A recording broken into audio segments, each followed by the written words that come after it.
Haleluya. Terpujilah Engkau, Allah yang mengasihi kami, Allah yang memanggil kami, Allah yang melahirbarukan kami menjadi ciptaan yang baru. Bersyukur buat kesempatan yang indah kami ada di ruangan ini, karena ada satu rencana-Mu yang ajaib yang tidak terlewatkan bagi setiap kami. Biar kami duduk diam, membiarkan firman-Mu mengubah hati kami, mengarahkan mata, pikiran dan seluruh hidup kami kepada salib-Mu Tuhan. Bekerjalah Roh Kudus, kami siap mendengar firman-Mu. Bapak Ibu yang siap mendengar firman Tuhan bersama saya katakan amin. Silakan duduk. Salam. Boleh kita memberkati samping kiri dan kanan kita. Aku senang melihat-Mu ada di sini. Puji Tuhan. Hari ini saya akan kita masuk ke sermon series kita yang terakhir dari kitab Galatia. Ini yang ke-29. Wow, luar biasa. 29 sermon series, khotbah berseri dari kitab Galatia. Ini rekor ya, rekor buat saya dalam menyampaikan khotbah berseri. Judul firman Tuhan hari ini Bapak Ibu adalah identitas kita. Tadi kita sudah membaca, tahukah Bapak Ibu bahwa kita punya satu kecenderungan, sadar atau tidak sadar, kita punya kecenderungan yang namanya lupa diri. Kalau orang Medan bilang nggak tahu diri gitu ya, agak kasar. Lupa diri. Persoalan terbesar dalam kehidupan kita adalah lupa diri kita. Perjuangan manusia setiap hari, bersekolah, bekerja, membangun keluarga, membangun kehidupan, mencari jati diri. Alasan dibalik semua pencapaian-pencapaian yang manusia kejar adalah menemukan jati dirinya. Makanya kita bisa lihat ada anak-anak remaja yang sampai ugal-ugalan, mati sia-sia di jalan. Karena apa? Mencari jati diri dengan balapan liar, coba-coba narkoba. Itu semua awal mula dari sebuah kehancuran karena tidak menemukan siapa dirinya. Seorang Musa, waktu Tuhan datang kepada Musa, Tuhan memberikan perintah yang besar kepada Musa. Tuhan memanggil Musa untuk satu proyek yang luar biasa, yaitu membawa bangsa Israel keluar dari Mesir. Sungguh luar biasa panggilan itu. Tapi persoalan Musa pada waktu itu bukan karena nggak punya uang. Persoalan Musa pada waktu itu bukan karena dia nggak pernah belajar. Persoalan Musa pada waktu itu bukan karena dia kurang sehat. Tapi tahukah Bapak Ibu, persoalan Musa pada waktu itu adalah dia tidak mengenal siapa dirinya. Ketika Adam dan Hawa jatuh ke dalam dosa, manusia itu mencari diri yang lain. Waktu manusia mau makan buah pohon larangan, mereka terprovokasi dengan iblis. Kalau kamu makan buah pohon ini, kamu akan menjadi seperti Allah. Mereka mencari pribadi yang lain. Mereka lupa diri mereka. Musa, Kain mengapa membunuh Habel, juga lupa siapa dirinya. Dan Musa waktu dia mau menerima panggilan Tuhan, persoalan terbesar buat seorang Musa adalah dia tidak mengenal siapakah aku ini. Karena bagi Musa, kalau saya harus menghadapi Firaun yang begitu besar, saya nggak mampu. Saya aja ngomong betat-betat, saya nggak qualified jadi pemimpin.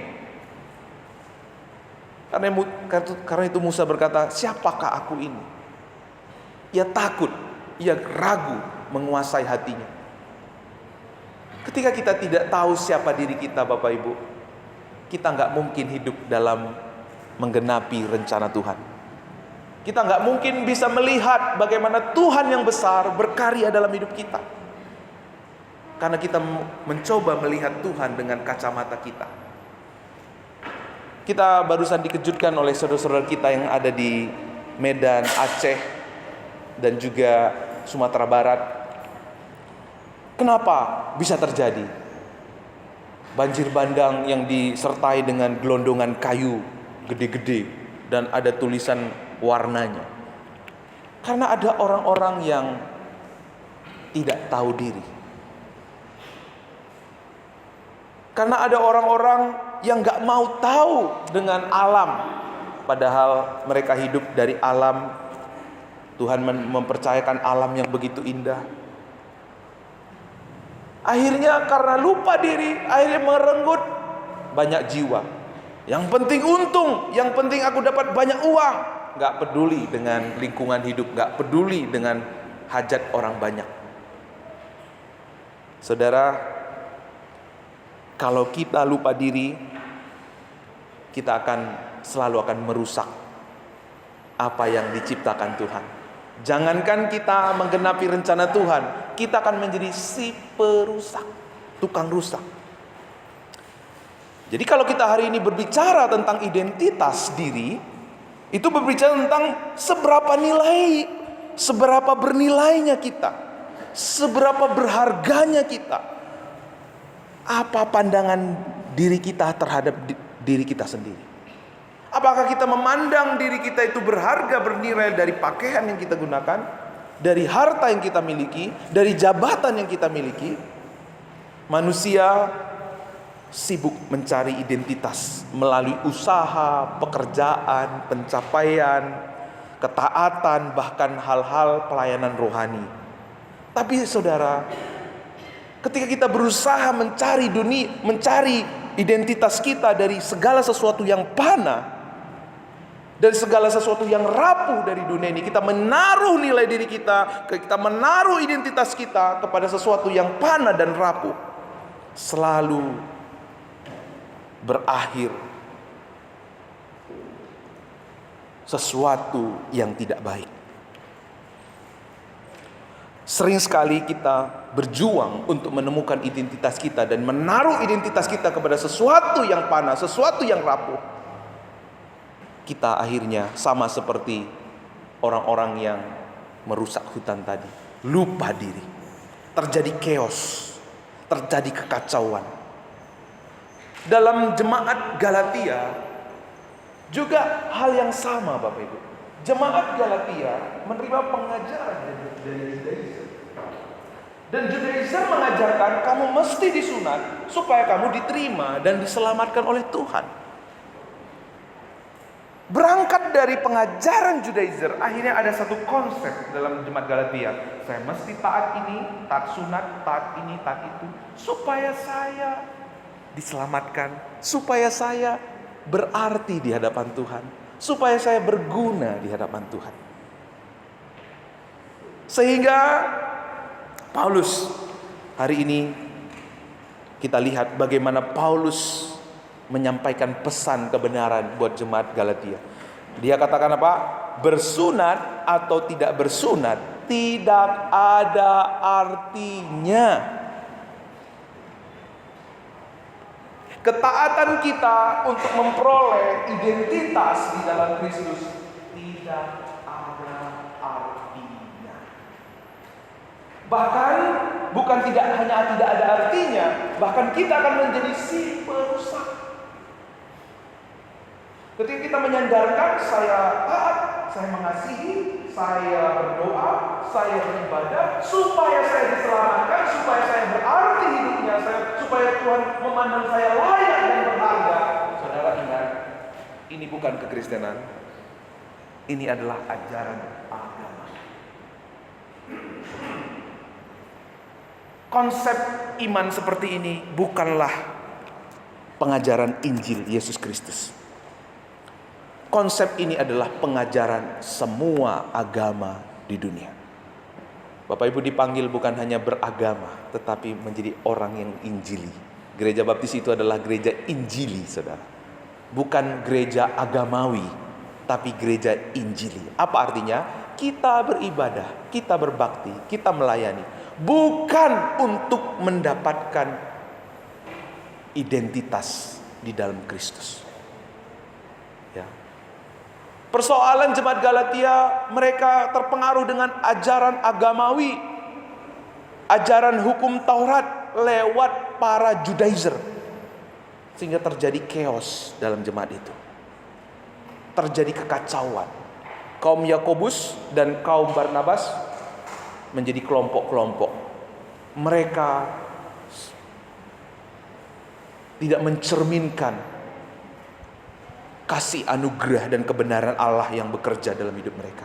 Saudara, apa yang dinyatakan oleh Paulus di dalam Galatia ini selaras dengan apa yang Yesaya sampaikan beribu-ribu tahun yang lalu dalam Yesaya 64 ayat 6. Bahwa kita ini sekalian seperti seorang najis.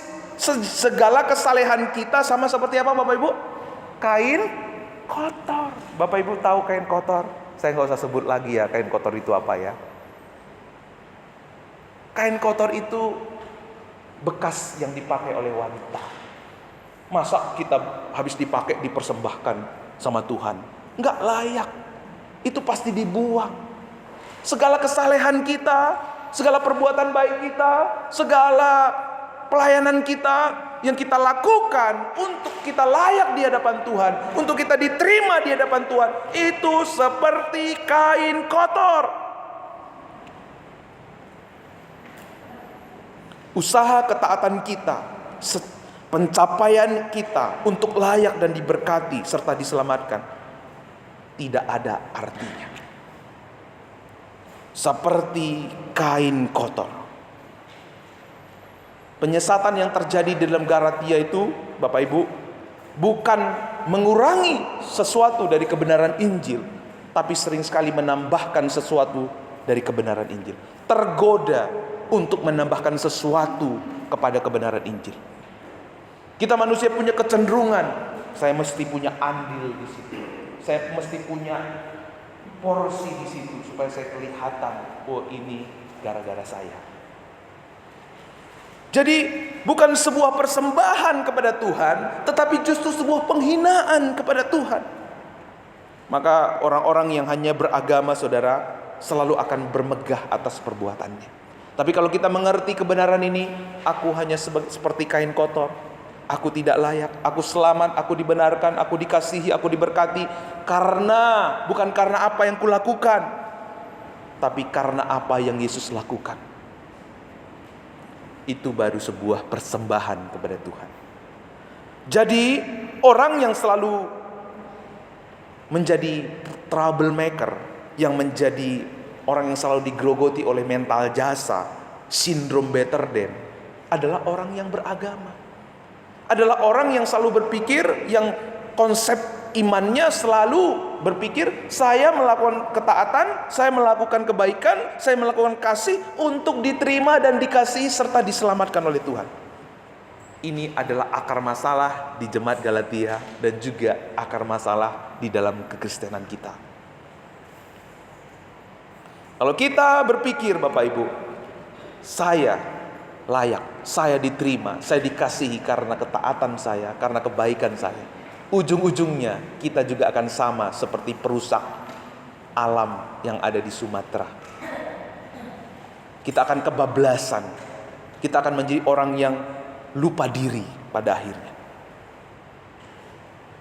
Karena kita ini, Bapak Ibu, sesat. Dikatakan tadi, kita ini sekali ini seperti seorang najis, segala kesalahan kita seperti kain kotor. Dan ditambahkan lagi di berikutnya, kita ini sekalian sesat seperti domba.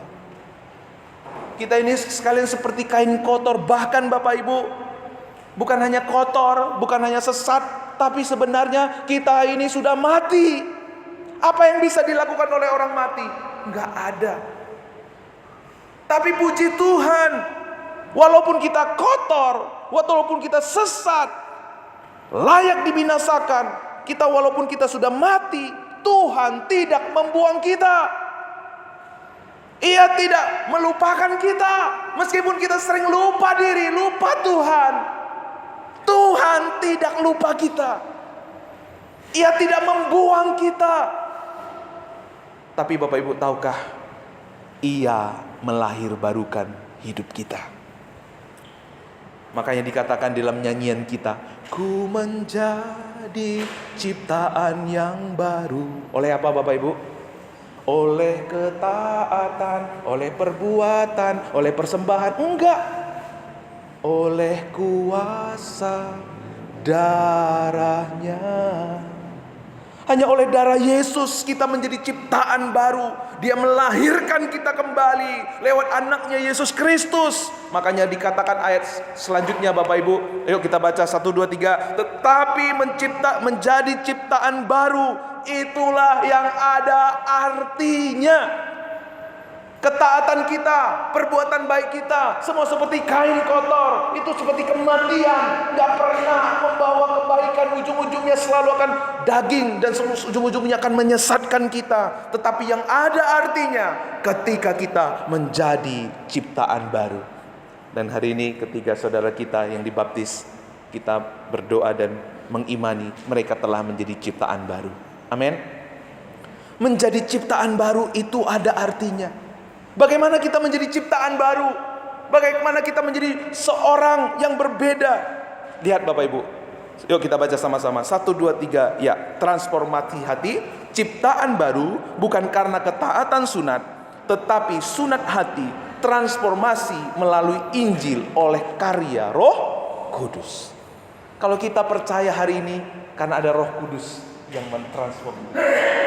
Kalau kita hari ini mau duduk diam beribadah, memuji Tuhan, itu karena Tuhan memberi kita rohnya, memberi kita inisiatif, kemauan, kerelaan, kesungguhan untuk datang menyembah dan memuliakan Tuhan. Bukan karena kita lebih baik dari orang-orang yang ada di luar sana, tapi karena Roh Kudus yang bekerja di dalam diri kita. Oleh sebab itu, menjadi ciptaan baru akan membuat kita menjadi orang yang hanya bermegah atas salib Yesus. Beberapa minggu yang lalu kita belajar, hanya bermegah karena salib Yesus Kristus. Karena di salib itu terjadi pertukaran ilahi. Kita yang berdosa, Yesus yang gak berdosa menerima dosa kita. Kita yang berdosa menerima kebenaran Allah. Sehingga kita menjadi ciptaan baru. Yang lama sudah berlalu, sesungguhnya yang baru sudah datang. Kalau kita menjadi ciptaan baru, itu artinya apa Bapak Ibu? Setiap perbuatan baik kita, setiap usaha kita, pikiran, perbuatan kita, kita menabur di dalam Roh. Ketaatan kita bukan untuk memperoleh hasil keuntungan, melainkan sebagai ungkapan syukur atas perbuatan. Hari ini kita beribadah berbakti bukan untuk memperoleh sesuatu dari Tuhan. Tuhan itu sudah menganugerahkan segala sesuatu lewat anaknya Yesus Kristus di atas kayu salib. Hari ini, ingat baik, dengar baik. Jemaat Gereja Baptis Babak melayani, memberi, berbuat baik sebagai ungkapan syukur, sebagai sarana anugerah, sebagai sarana untuk kita menghidupi anugerah yang Tuhan berikan buat kita.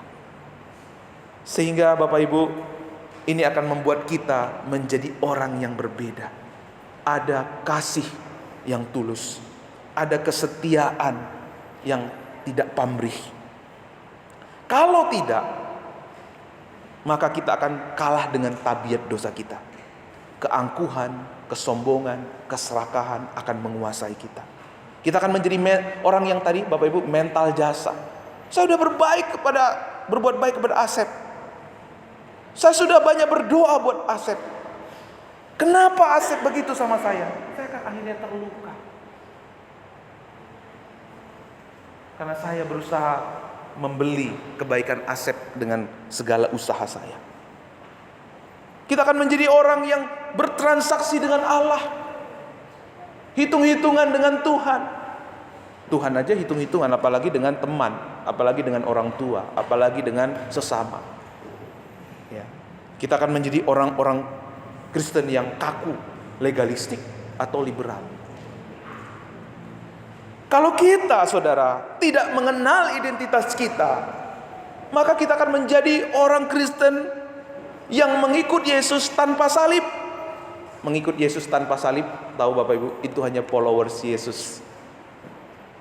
Yesus bilang apa, Yesus lakukan apa, oh hebat, saya suka. Tapi dia gak pernah menjadi seperti Yesus. Kalau kita lupa akan identitas kita, akan membuat kita menjadi pelayan tanpa salib. Saudara tahu pelayan tanpa salib itu hanya akan menjadi orang yang sibuk dengan sosial, kesibukan sosial saja. Persekutuan kita tanpa salib akan menjadikan kita menjadi organisasi saja. Padahal gereja itu adalah organisme. Kekristenan tanpa salib akan membuat kita menjadi orang Kristen yang selfish. Jadi saudara, kita perlu menyadari siapa kita di hadapan Allah. Kita perlu menjadi gereja, orang Kristen, menjadi pemimpin yang mengalami lahir baru, tahu identitas kita. Coba kalau kita nggak lahir baru,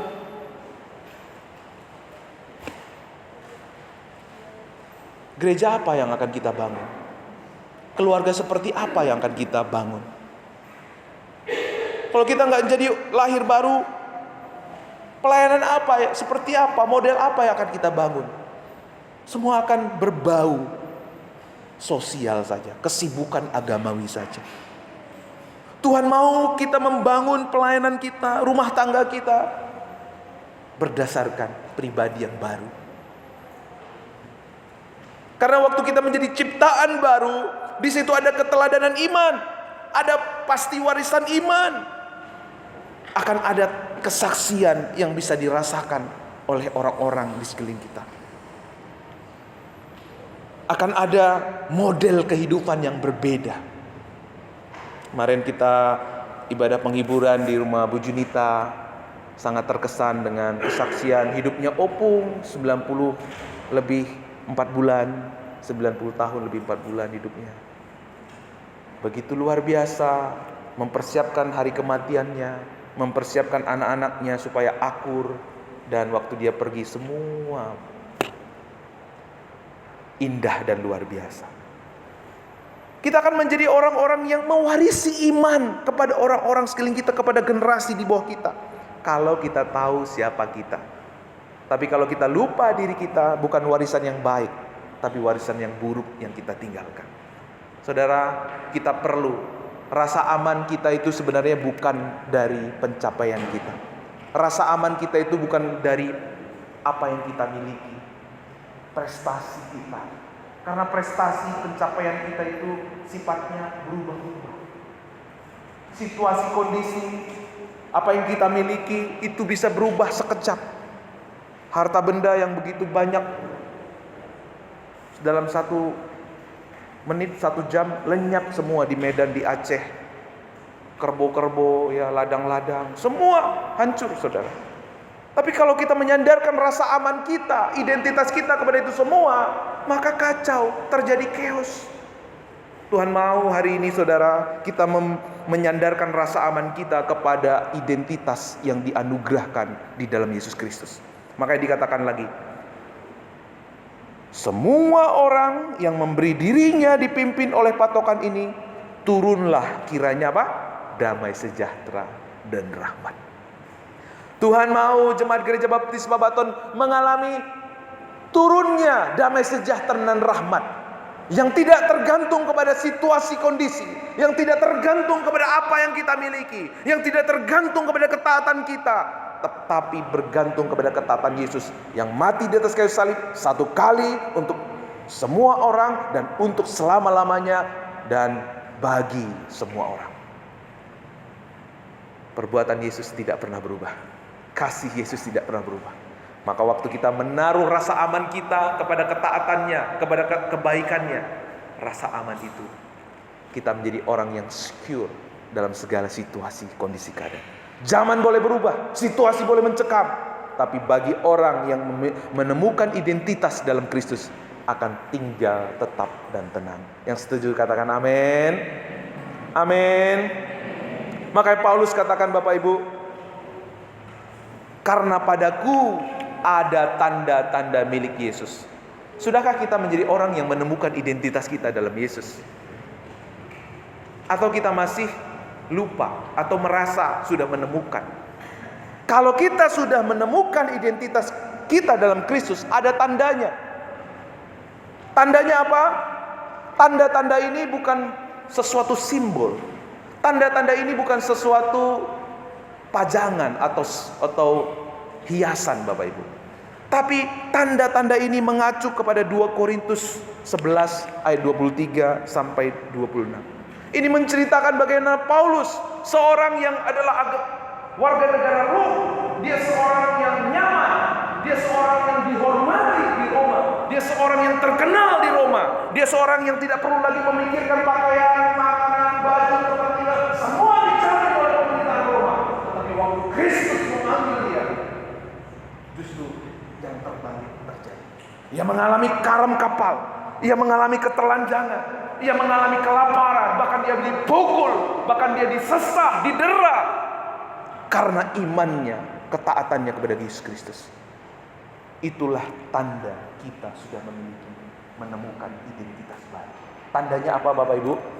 Tandanya kita menjadi orang-orang yang senantiasa memikul salib.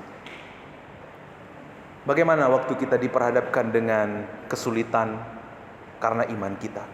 Apakah kita menjadi orang yang mencari juru selamat atau jurus selamat? Aduh Pak, kalau saya nggak ikut nanti Pak, saya dikeluarkan dari perusahaan saya Pak. Pak, kalau nanti saya nggak nurutin ibu itu Pak, nanti dia nggak temenin saya Pak. Terpaksa saya keluarkan jurus selamat, bukan juru selamat, tapi jurus selamat supaya tetap aman. Akhirnya apa? Kita kembali kepada chaos. Sama kita seperti perusak alam di Sumatera Utara. Setuju semua Bapak Ibu nggak suka dengan perusak alam Sumatera Utara. Tapi ingat, ketika kita menyandarkan identitas kita kepada perlakuan orang, kepada pencapaian kita, kita pun akhirnya sama seperti mereka.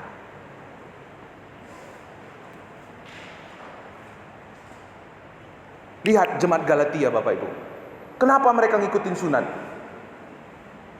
Mereka yang secara lahiriah suka menonjolkan diri, merekalah yang berusaha memaksa kamu untuk bersunat. Hanya dengan maksud apa? Supaya mereka tidak dianiaya karena salib Kristus. Kebanyakan jemaat Galatia, daripada aku dibenci, daripada aku mengalami ketidaknyamanan, aku nggak apa-apa deh sunat aja dah, supaya nggak dianiaya, supaya nggak didiskreditkan.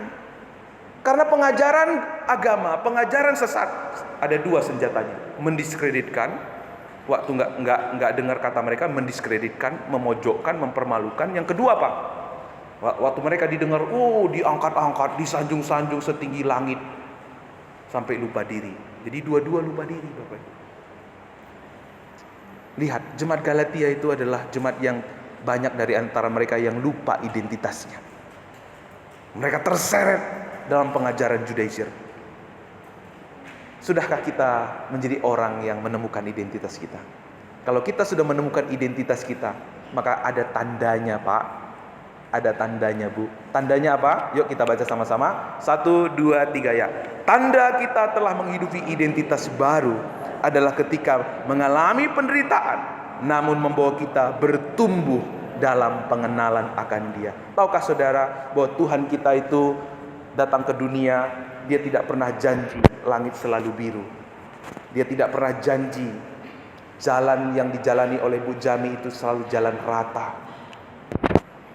Dia tidak pernah berjanji jalan yang dijalani oleh Bu Ida Daniel seperti jalan tol yang ditaburi oleh bunga. Tapi Bapak Ibu, ada yang lebih luar biasa dari sekedar jalan tol, dari sekedar jalan yang ditaburi bunga, yaitu ketika Tuhan menyertai kita. Amin. Ketika Tuhan menyertai kita, Tuhan janji Dia menyertai kita. Artinya kalau Dia menyertai, Dia ada dalam setiap badai, dalam setiap musim kehidupan kita. Bahkan Dia sanggup mengubah kutuk menjadi berkat. Tuhan memanggil kita bukan hanya untuk percaya, tapi Tuhan memanggil kita untuk menderita. Kenapa? Lewat penderitaan yang dialami oleh Mbak Jati, orang akan melihat iman apa yang dimiliki oleh Mbak Jati. Kalau iman yang hanya dimiliki oleh kita, setia, semangat ketika orang baik, ketika doa-doa kita dijawab, ketika kita semua aman, pekerjaan, keluarga aman, siapapun bisa, betul? Bagaimana Ketika orang-orang yang kita kasih malah membenci kita. Bagaimana ketika doa kita belum dijawab? Bagaimana ketika harapan-harapan kita masih di ujung-ujung doa kita? Hanya iman yang menemukan identitas di dalam Yesus yang akan tidak tergoyahkan. Makanya seorang pemazmur berkata, meskipun kandang domba terhalau dari kandang, meskipun pohon ara tidak berbuah, aku akan tetap bersorak-sorai. Aku akan tetap memuliakan Tuhan. Iman seperti ini hanya dimiliki oleh orang-orang yang menemukan identitasnya dalam Yesus. Paulus, Bapak Ibu, rahasia Paulus, mengapa Paulus begitu kuat bertahan menghadapi deru, gelombang, badai dalam hidupnya. Ia tahu siapa dirinya di hadapan Tuhan. Paulus berkata, aku hidup tetapi bukan aku lagi, tapi melainkan Kristus yang hidup di dalam aku. Kalau kita menemukan identitas kita dalam Kristus, kita akan menemukan keamanan yang sejati. Kita akan menemukan kekuatan, keteguhan. Kita akan menemukan kemantapan dalam segala situasi kehidupan kita. Karena di dalam penderitaan pun Tuhan bekerja. Waktu saudara menderita karena nama Yesus, di situ saudara merasakan kasih Tuhan yang begitu besar kepada saudara. Tuhan, hari ini aku hatinya itu gak menentu Tuhan. Mau ibadah juga aku kayak uring-uringan Tuhan. Karena orang itu barusan ngomong gak enak sama aku. Atau gimana ya Tuhan? Roh Kudus langsung ingatkan, hei, kamu baru omongan. Aku tidak hanya sekedar omongan, semua seperti kami. Ya ampun Tuhan, begitu besar kasih-Mu dalam hidupku. Aku baru omongan segitu sentil-sentil aja udah membuat uring-uringan. Tapi karena kasih-Mu yang begitu besar, Engkau menghadapi penderitaan yang begitu besar untuk keselamatanku, untuk kasih-Mu dalam hidupku. Makanya dikatakan tadi Bapak Ibu, membawa kita kepada pengenalan akan Kristus. Karena di dalam Kristus, kutuk diubah menjadi berkat. Yang setuju katakan amin. Tapi jangan pula kita mencari-cari penderitaan ya. Oke Bapak Ibu ya. Ini supaya Pak Pendeta menderita ini, supaya ngalamin Tuhan, kita buat menderita dulu gitu. Jangan ya. Amin. Iya, jangan nanti pulang dari sini lomba-lomba buat Pak Pendeta menderita ya, supaya ngalamin Tuhan. Gak gitu maksudnya. Atau orang tua atau teman kita gitu ya. Gak gitu maksudnya. Penderitaan itu gak perlu kita cari. Dia akan datang. Tapi kalau dia datang, kita gak perlu hindari. Kita perlu ingat Tuhan beserta kita. Tuhan kita adalah Tuhan yang sanggup mengubah kutuk menjadi berkat. Tuhan kita adalah Tuhan yang bekerja lewat penderitaan, membawa kita makin selaras dengan hati Tuhan, membawa kita semakin memandang kepada salibnya Yesus Kristus. Maka seorang Polikarpus Bapak Ibu, ketika dia diperhadapkan supaya dia menyangkal Yesus dalam hidupnya, dia berkata, selama 86 tahun aku telah mengabdi kepada Kristus dan Dia tidak pernah menyakitiku. Bagaimana mungkin aku dapat menghujat Kristus yang telah menyelamatkan aku? Bagaimana Paulus mengingatkan kita Bapak Ibu untuk kita menemukan identitas kita dalam Kristus. Karena identitas itu hanya kita temukan di dalam Injilnya. Maka Paulus berkata, Injil adalah kekuatan Allah. Oleh sebab itu betapa penting buat kita untuk selalu mengingat. Makanya di ayat 18 dikatakan, yuk sama-sama kita baca 1, 2, 3. Kasih karunia Tuhan kita Yesus Kristus menyertai roh kamu, saudara-saudara. Amin. Paulus di akhir suratnya dia menyimpulkan bahwa semua dari ujung, dari awal sampai akhir kitab Galatia, ia menyimpulkan satu yang penting, supaya kita mengingat identitas kita. Bagaimana supaya kita bisa mengingat identitas kita? Kasih karunia Tuhan kita Yesus Kristus. Karena kita punya kecenderungan lupa. Jemaat Galatia memiliki kecenderungan lupa. Makanya Paulus bilang, aku heran, kalian itu kok lekas berbalik. Bahkan dikatakan Bapak Ibu, kamu itu bodoh jemaat Galatia. Sesuatu yang begitu berharga, mulia, kamu cepat kali lupakan. Satu yang gak boleh kita lupakan dalam hidup kita Bapak Ibu, anugerah Yesus Kristus yang mengalahir barukan kita. Anugerah Yesus Kristus yang menjadikan kita ciptaan baru. Maka apa yang kita perlu lakukan Bapak Ibu? Kita belajar dari seorang Martin Luther. Khotbahkan Injil kepada diri kita setiap hari. Ingatkan lewat doa kita. Waktu Bapak Ibu duduk di tempat ini sebelum melayani, sebelum beribadah. Tuhan, aku bersyukur kepadamu. Hari ini aku boleh beribadah. Engkau yang telah selamatkan aku, Engkau telah tebus aku. Hari ini aku mau mengungkapkan syukur lewat ibadah, lewat pelayanan, lewat persembahan. Biar Engkau dimuliakan dalam hidupku. Ingatkan, khotbahkan Injil kepada diri kita. Yang kedua Bapak Ibu, kita perlu ada dalam sebuah komunitas orang percaya. Cara kita menghidupi identitas kita dalam Kristus agar tidak berhenti pada pengetahuan, namun bisa mengubah hati dan hidup kita, kita perlu perenungan kembali akan Injil. Dan untuk merenungkan Injil ini kita butuh komunitas. Lewat Ibu Helen mengalami Injil, saya dikuatkan. Lewat Bu Mur yang mengalami Injil, kita semua dibangun. Ada komunitas yang komitmen, ada KPW yang akan terus bertumbuh imannya mengenal Yesus Kristus. Ada sel-sel grup yang komitmen, yang akan memproses kita. Ingat Bapak Ibu, beberapa waktu yang lalu kita belajar bahwa Allah kita itu adalah Allah trikolosis. Allah, Bapa, Anak, dan Roh Kudus bersekutu, saling mengasihi, saling memperhatikan. Enggak ada orang Kristen yang bertumbuh tanpa komunitas yang kuat. Karena apa? Allah kita adalah Allah atas hubungan. Maka kalau kita mau menjadi gereja yang bertumbuh dalam pengenalan Dia, komitmen dalam membangun hubungan. Ya, puji Tuhan, hubungan kita semua baik di gereja ini. Tapi yang dimaksud Bapak Ibu, kita punya komunitas yang komitmen. 3 orang, 5 orang, 12 orang. Yesus sendiri memuridkan 3,5 tahun, menghabiskan waktunya melakukan banyak mukjizat. Fokusnya apa? 12 orang. Dan pada akhirnya 12 orang ini yang mengubah dunia. Kalau kita nggak mau dimuridkan dalam satu komunitas, berarti kita mau lebih daripada Tuhan. Tuhan aja fokus kepada komunitas. Siapa kita Bapak Ibu? Kita jadi orang yang lupa diri nanti. Mari saudara, hari ini biar setiap kita menemukan identitas kita dalam Yesus Kristus, yang membuat kita menjadi pribadi yang berbeda, menghadapi segala tantangan, rintangan, membawa transformasi hidup, membiarkan Roh-Nya senantiasa memimpin kita. Mari kita tunduk kepala.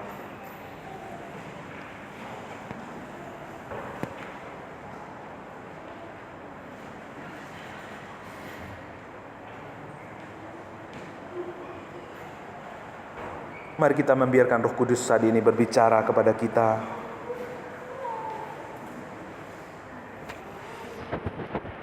Mari kita merenungkan seorang pribadi Kristus yang benar, rela menerima penderitaan supaya kita yang tidak benar dimampukan untuk menderita demi kebenaran. Kristus yang tak seharusnya mengalami luka, rela terluka karena dosa kita, supaya kita yang terluka dapat dipulihkan. Kristus datang ke dunia karena kita begitu berharga, karena kita begitu dikasihi, karena kita ada dalam perhatiannya, ada dalam hatinya. Pertanyaan untuk perenungan kita pagi hari ini, apa yang sering sekali membuat kita lupa diri?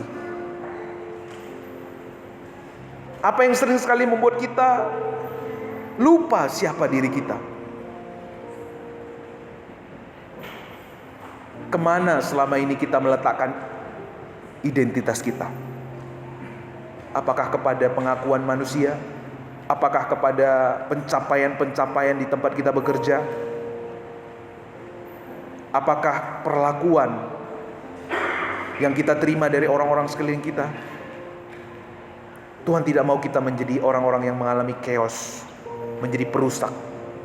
Tuhan mau kita menemukan identitas kita yang sejati di dalam Yesus Kristus. Bahwa kita dikasihi, berharga, kita ada di hatinya Tuhan. Kita adalah ciptaan baru yang dilahirkan lewat anaknya Yesus Kristus. Mari saudara, hal apa yang sering sekali membuat kita gagal dalam menghidupi identitas kita? mungkin perasaan kita, mungkin pengertian kita. Dan hari ini maukah saudara berkata kepada Tuhan, Tuhan, aku mau menanggalkan pengertian-pengertian ini. Aku mau menanggalkan pengertianku. Aku mau menanggalkan keangkuhanku. Aku mau menanggalkan segala yang tidak berasal daripada Engkau. Dan boleh menerima identitasku yang baru di dalam Yesus Kristus. Terima kasih Tuhan, Kau begitu baik. Biar setiap anak-anakmu di tempat ini menemukan identitas dalam Yesus, karena kasih-Mu yang melupakan segala pelanggaran kami. Kasih yang melupakan pelanggaran, walau Maha tahu tak diingatnya. Allah hapuskan segala kesalahan, berlimpah kasih-Nya lampaui dosa. Puji Tuhan, sebab kasih-Nya sempurna. Kasih-Nya baru tiap pagi, berlimpah kasih-Nya lampaui dosa. Saya jemput Bapak Ibu bangkit berdiri, kita nyanyikan bersama-sama.